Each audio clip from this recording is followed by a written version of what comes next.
사람들의 행동에는 이 동기가 있기 마련입니다. 작던 크던 또 숨겨져 있던 드러나 있던 그 나름대로의 동기를 갖고 어떤 행동을 하게 되죠. 물론 동기가 미약할 때는 그 행동을 이끌어가는 힘이 달릴 수 있어요. 부족할 수 있습니다. 얼마나 또 크냐에 따라 가지고 그 행동이 지속될 수 있는 것이죠. 그렇다면 오늘 나를 움직이는 동기는 뭘까? 특별히 내가 그리스도인으로서 살아가야 할 동기가 어디에 있는 것인지 우리가 깊이 생각해 볼 수 있는 시간이 되면 좋겠습니다. 우리가 그리스도인으로서 이렇게 수고하며 살아가야 할 이유가 어디에 있는 것인지, 내가 왜 이 길을 가야 하는 것인지, 내가 왜 세상과 다르게 살아야 하는 것인지, 이 거룩한 길, 이 십자가의 길을 내가 왜 굳이 가야 하는 것인지, 여러분 그 동기가 분명하지 못하면요 가다가 멈춰버리고 마는 거예요. 로마서 12장 1절은 그 첫머리에서 우리가 그리스도인으로서 살아가야 하는 그 동기를 제시하고 있어요. 그러므로 형제들아 내가 하나님의 모든 자비하심으로 너희를 권하노니 말씀을 합니다. 여기에서 그러므로라는 말이 참 중요해요. 그러므로. 이 말은 로마서 1장부터 11장까지 전부를 다 받아주는 말입니다. 1장부터 11장까지 설명한 이 복음에 힘입어 하나님의 아들로 살아가고 있음을 자각한다면 아들로서 어떻게 살아야 할지를 권하기 위해 지금 쓰인 말이에요. 그러므로 우리가 지난 몇 주간 이 로마서 말씀을 통해서 우리는 그리스도 안에서 누리는 자유가 무엇인지를 들었습니다. 분명하게 들었어요. 모든 사람이 죄를 범해서 하나님의 영광에 이르지 못할 때 그리스도의 속량으로 말미암아 우리가 의롭다 하심을 얻고 하나님과 화목하게 되었습니다. 믿음으로 의롭다 여김을 받고 죄와 사망과 율법으로부터 자유함을 얻은 자들은 이 성령님의 인치심을 통해서 하나님의 아들로서 하나님의 상속자로서 살아가게 되었어요. 이렇게 하나님의 예정, 하나님의 부르심, 칭의, 영화 이것들은요 인간에게 먼저 손을 내미신 하나님의 은혜입니다. 이것이 여러분 바로 복음이에요. 바울이 먼저 이것을 장황하게 이야기한 것은요 분명한 목적이 있기 때문입니다.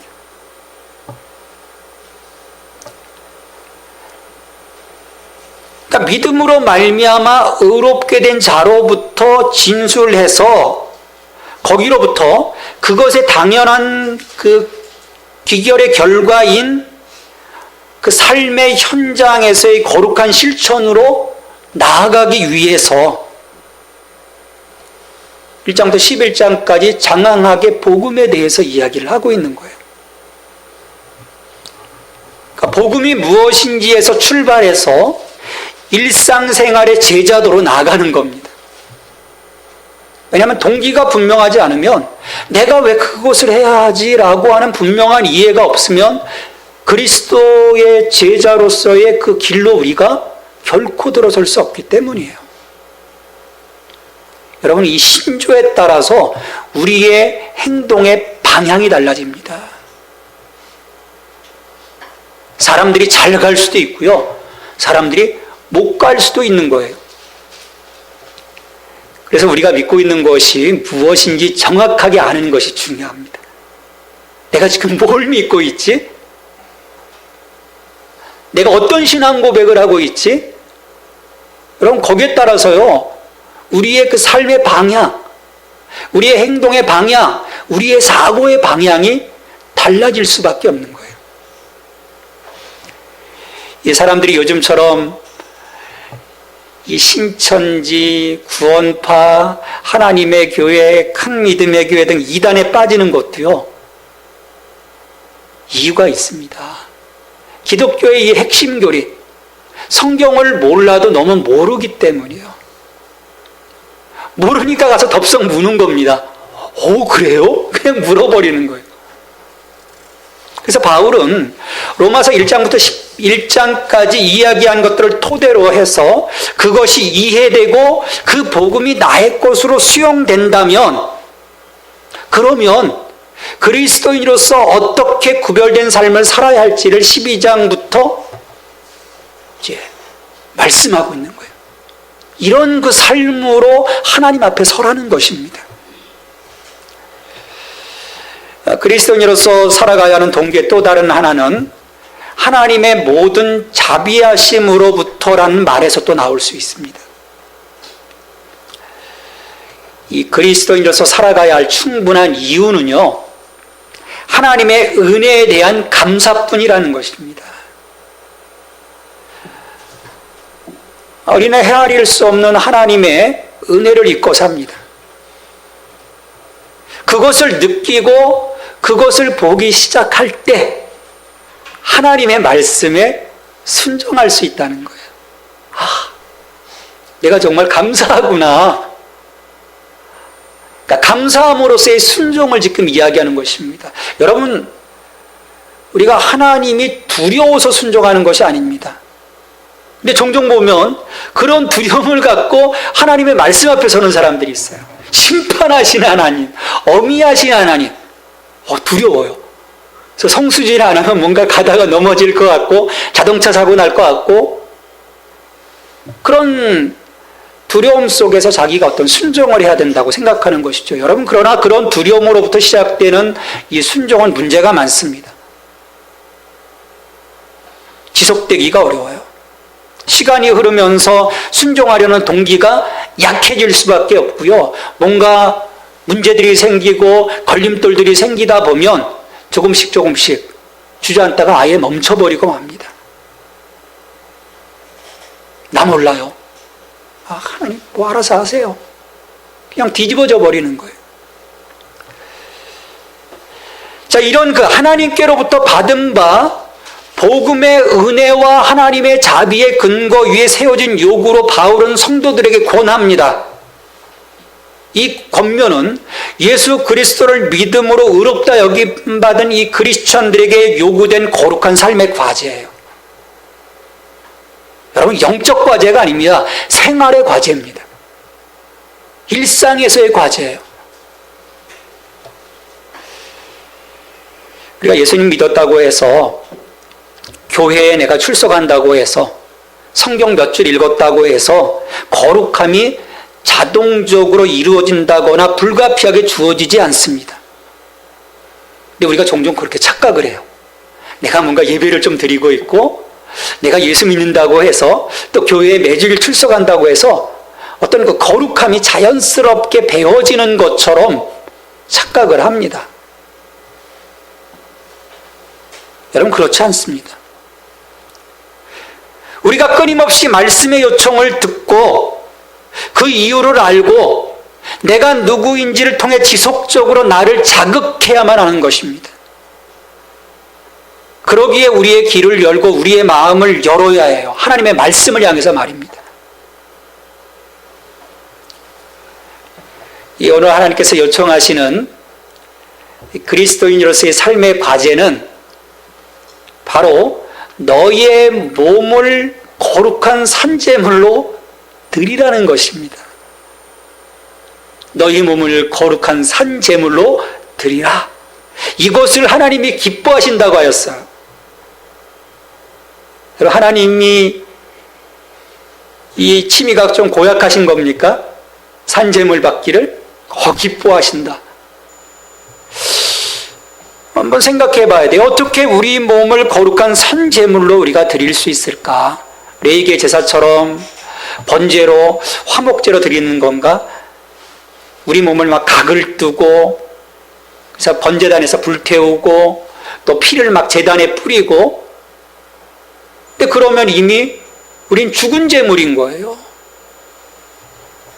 어떻게 산제물이라고 할 수 있겠습니까? 왜 하나님은 나를 제물로, 희생제물로 드리는 것이 아니라 산제물로 드리라고 할까? 여러분, 희생제물은요, 예수 그리스도이십니다. 내가 아니에요. 우리 종종 착각할 때가 있어요. 나를 꼭 드리는 것처럼, 나를 희생제물로 드리는 것처럼 생각을 해요. 여러분, 희생은 예수 그리스도께서 하신 거예요. 내가 할 수 없는 것입니다. 여기에서 말씀하고 있는 것은요, 이 너의 몸, 이것은 인간의 육체로서의 몸이 아니에요. 너희 몸이라고 하는 것은 소마예요. 우리가 생각하는 것은 사락스, 육체입니다. 이 몸뚱아리라는 거예요. 그것이 아니라는 거예요. 너희 몸이라고 하는 것은 전인으로서의 인간 자신을 의미합니다. 나의 전부를 하나님께 드리라는 거예요. 나의 전부를. 내 삶을 포함하는 나의 모든 것을 하나님께 드리라는 것입니다. 살아있는 그 채로. 근데 이 앞에요, 거룩한이라는 말이 붙어 있어요. 그냥 산제물이 아니라 거룩한 산제물로 드리라. 여러분, 이것은 그리스도 안에서 구별되어서 나를 하나님께 드리라는 거예요.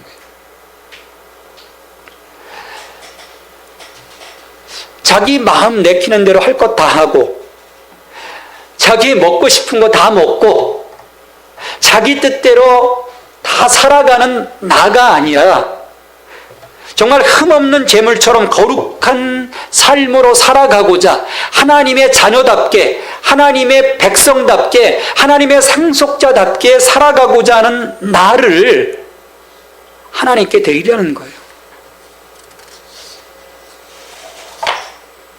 여러분, 나의 전부를 이 하나님께 드리는 것이야말로 기독교적 삶이 시작되는 출발점이고 전제입니다. 나를 드리지 못한다면 출발한 것이 아니에요. 그럼 뭐예요? 구원의 문만 빠끔 열어 제친 거예요. 아, 나 구원 받았네. 구원이 출발선인데, 그래서 이제 출발해 나가야 하는데 나를 드리지 못한다면 우리는 출발한 것이 아닙니다. 아직 갈 길이 구말린 거예요.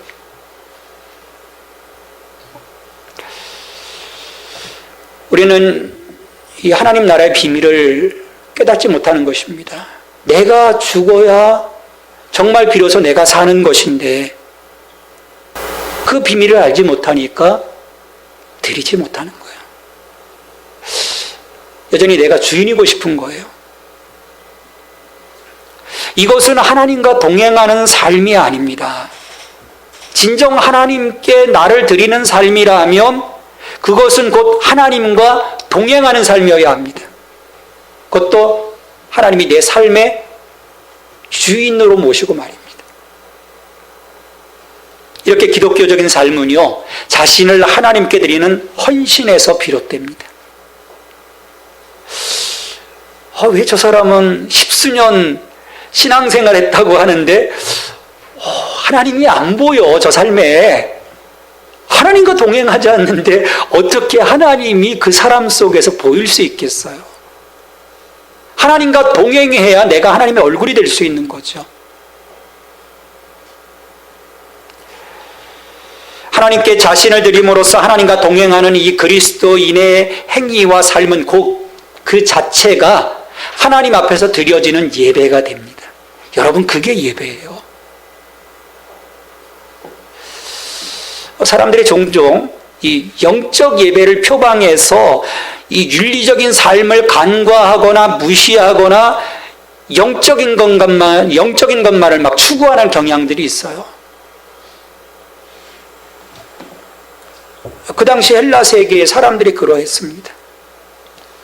육체, 이 땅에서 삶은요, 하등하게 여겼어요. 육체는 그냥 감옥인 것 뿐이에요. 영혼을 가둬두는 감옥인 것 뿐이에요.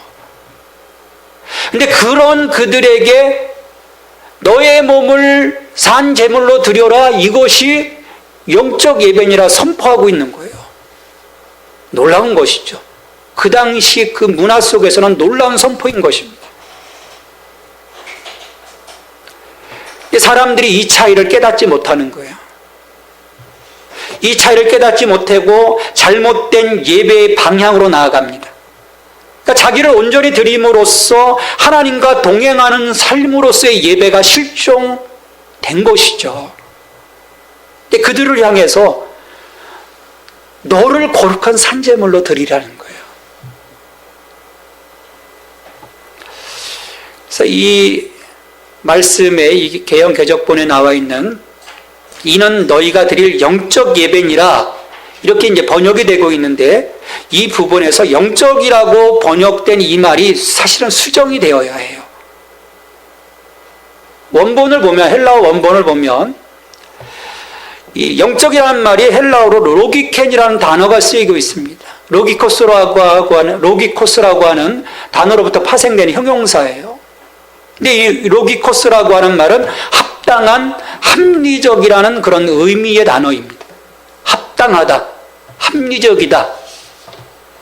그리고 오히려 영적이라고 하는 그 의미는 푸뉴마티켄이라고 하는 단어가 사용이 되고 있어요. 다른 곳에서 바울도 푸뉴마티켄이라는 말을 씁니다. 근데 굳이 여기서 이 로기켄이라고 하는 단어를 사용한 것, 로기켄 나테리아라고 말한 것은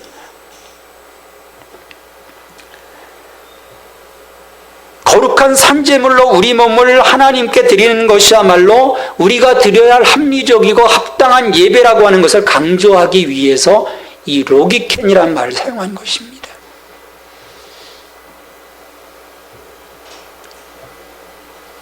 그러니까 의롭다 여김받은 성도가 이제는 그리스도 안에서 실제 의로운 삶을 살 수 있도록 자신을 하나님이 기뻐하시는 거룩한 산 제물로 드려 하나님과 동행하는 삶을 사는 것이 일상에서 그리스도인이 드려야 한 합당한 예배라는 거예요. 여러분, 그렇지 않으면 그 삶을 하나님이 기뻐하지 않으신다는 것입니다. 우리는 너무 이 영적인 예배에 대한 잘못된 일을 하고 있는 거예요. 뭔가 모여서 막 신령하게 막 찬양하고 또 은혜롭게 말씀 듣고 또 거룩한 분위기와 공간에서 그 어떤 정해진 시간 안에 일정한 시간 안에 진행되는 이 장엄한 예배를 영적인 예배라고 생각하거나 해요. 하지만 하나님은 예배의 자리를 삶의 자리로 확장하셨습니다. 그것은요, 사람들과 부딪히며 실제로 살아가고 있는, 그래서 우리의 민낯이 고스란히 드러나는 이 삶의 현장에서 진정 자신을 하나님께 의의 도구로 드리시기를 원하시기 때문입니다. 이 이원화된 삶을 하나님이 좋아하지 않으시는 거예요. 하나님 앞에서 가장된 삶을 하나님이 역겨워하시기 때문입니다. 여러분의 삶이 곧 예배입니까? 구별됩니까? 아니면 생활 속에서 그냥 세상 사람들과 똑같이 살아가고 있습니까? 똑같이 생각하고 똑같이 말하고 똑같이 행동하고. 여러분, 기독교적인 신성함은요, 말에서 나오는 것이 아닙니다. 내 몸의 행위들로서 나타나는 것입니다. 그렇게 온전한 삶으로서 드려지는 예배가 아니라면 하나님이 기뻐하지 않으시는 거죠. 우리는 그 실상을요, 이사야 1장에서 하나님이 이 이스라엘 사람들의 제사를 거부하시는 모습 속에서 보게 돼요. 야, 가져오지 마라. 좀 들이지지 마라. 역겹다. 나 피곤하다. 하나님이 거부하세요. 이처럼 자신을 하나님께 드림으로써 시작되는 이 기독교적 일상생활을 위한 이 기본적 권면이 2절의 말씀이에요. 자, 2절 말씀 다시 한번 저희들이 함께 읽습니다. 너희는 이 세대를 본받지 말고 오직 마음을 새롭게 함으로 변화를 받아 하나님의 선하시고 기뻐하시고 온전하신 뜻이 무엇인지 분별하도록 하라. 그러니까 이 말씀은 거룩한 산제물로 하나님께 드리기 위한 영적 지침입니다.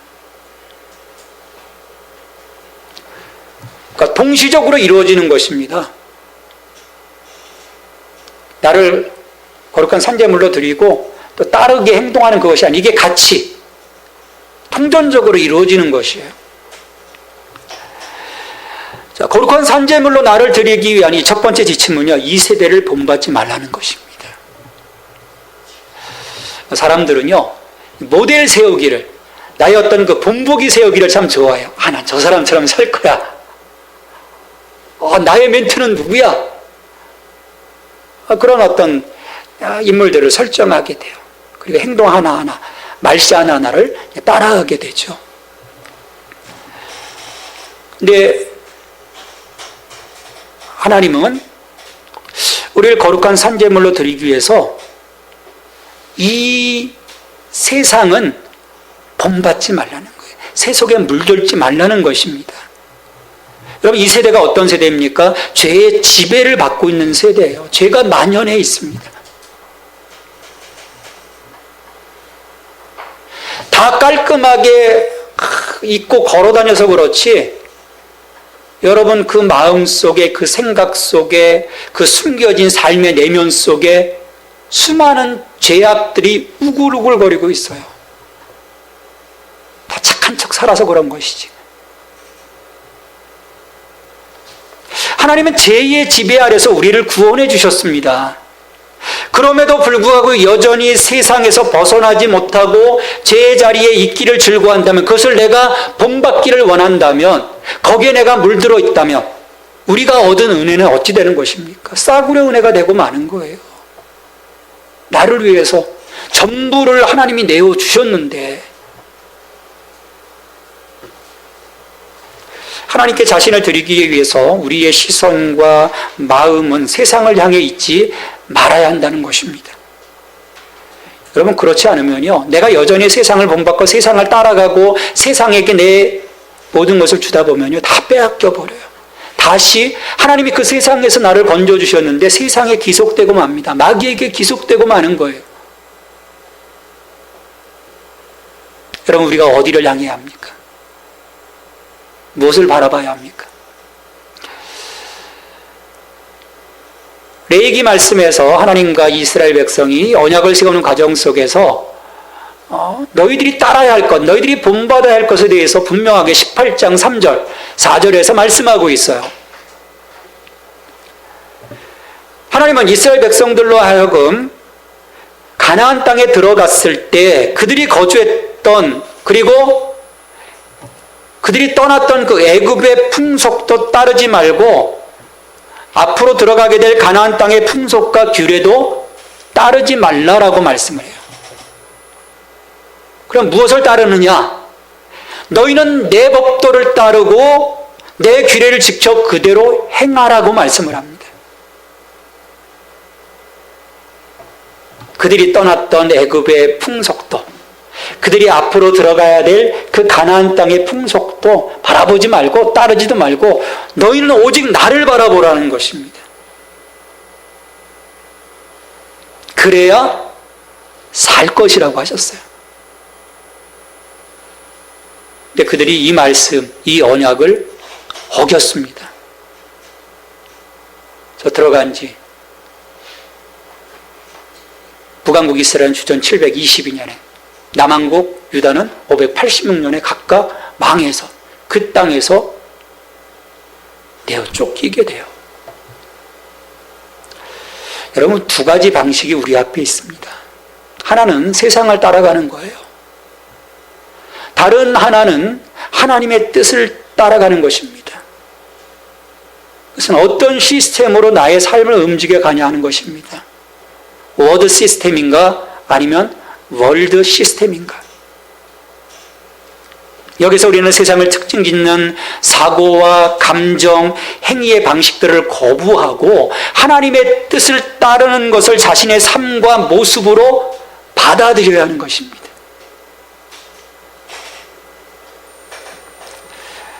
우리는 많은 사람들이 가고 있는 이 세속의 길을 지금 걸어가고 있는 것이 아니에요. 우리의 길은 거룩한 길이고요. 우리의 길은 좁은 길입니다. 그래서 우리의 길을 가기 위해서는요, 우리의 내면이 늘 변화되어져야 돼요.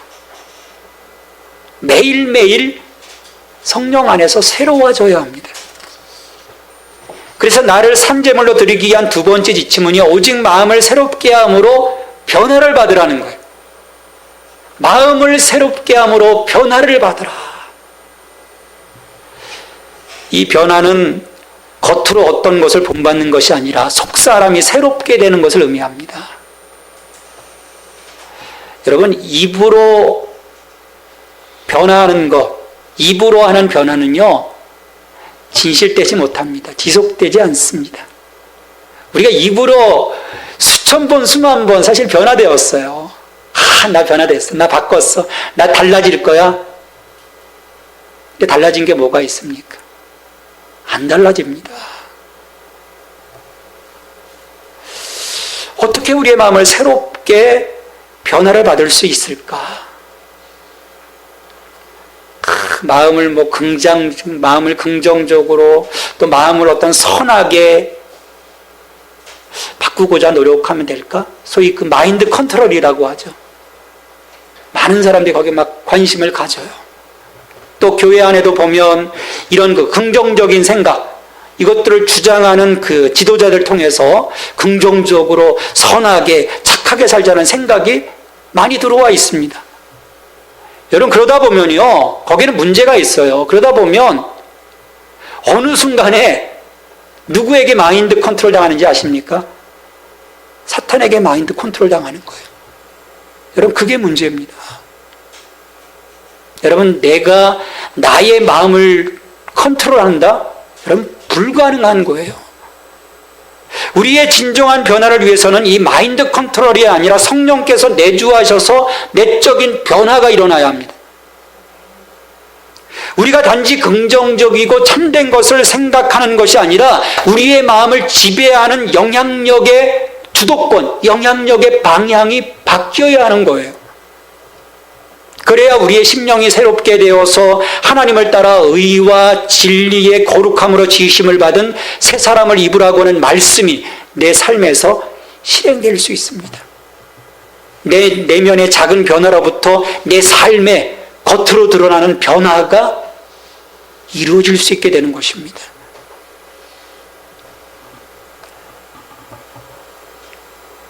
그러니까 우리의 마음을요, 매 순간 성령 안에서 이 하나님의 자비와 예수 그리스도의 은혜에 대한 깊은 묵상으로 타오르지 않게 하고서는 우리가 그리스도인으로서 거룩하게 살아가야 할 어떤 그 방법이 없다라는 거예요. 조금 하는 것 같다가도 그냥 다시 원위치라는 거예요. 매 순간순간 성령이 막 불태워 주셔야 되는 거예요. 아, 그렇군요. 아, 그렇군요. 내가 그렇게 살아야 하는군요. 그런 마음의 묵상이 없이는요, 마인드 컨트롤 조금 했다고 해서, 내 마음을 조금 다잡았다고 해서, 이런 작심삼일입니다. 결코 변화될 수가 없는 거예요.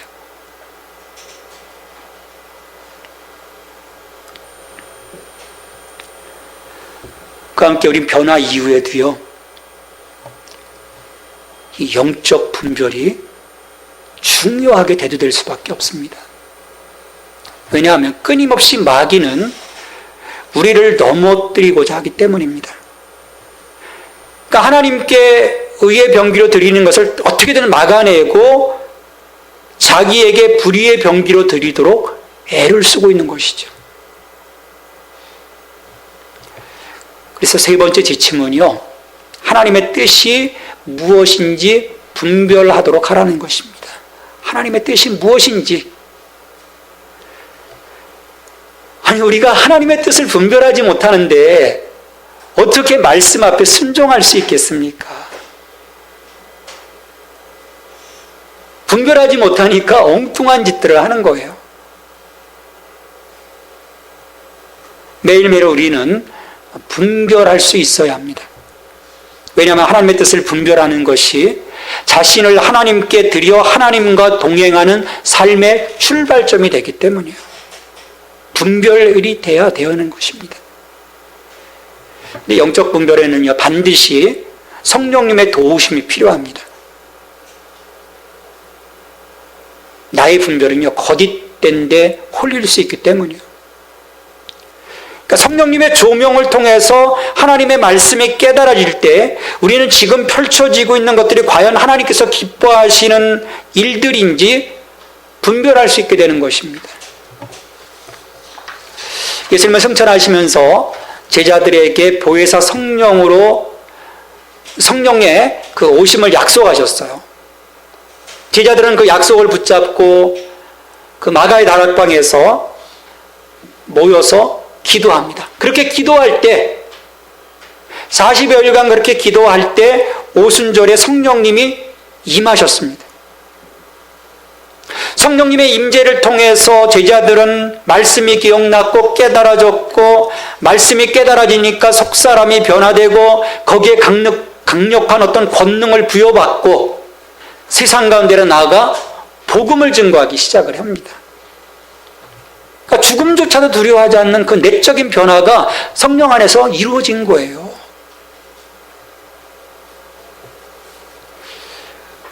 오늘은 교회력으로 성령 강림 주일입니다. 마가의 다락방에서 성령 강림을 통해 제자들이 변화되었던 것처럼 성령님의 임재와 도우심 가운데 우리들의 삶에도 놀라운 변화와 역사가 이루어질 수 있기를 진정 바랍니다. 이런 역사가 있어야 돼요. 그래야 변화되는 것입니다. 하나님은 우리에게서 무엇을 가장 기뻐하시겠습니까? 구원의 역사와 구원의 은혜에 응답하여 나를 주께 온전히 드릴 때 그 헌신을 하나님께서 기뻐하시는 것입니다.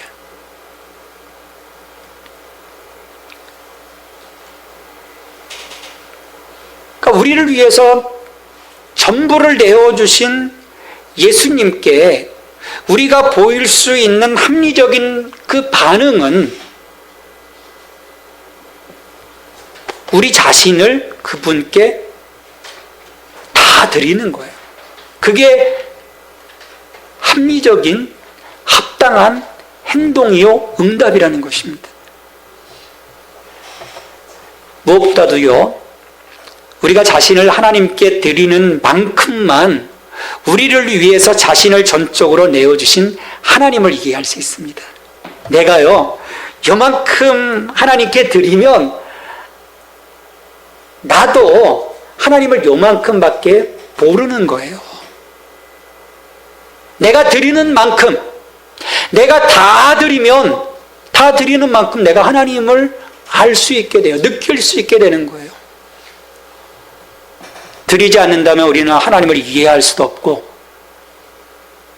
진정 이해하지 못합니다. 이해하지 못하는데 어떻게 하나님의 말씀에 따라 순종하며 나를 전적으로 드릴 수 있겠습니까? 마음으로 와닿지 않는데, 논리적으로 수용이 되지 않는데, 그리고 그 머리로부터 내 마음으로 내려오지 않는데, 수천 번, 수만 번 들어도 그 말씀이 그냥 다 흘러가 버리는 거예요.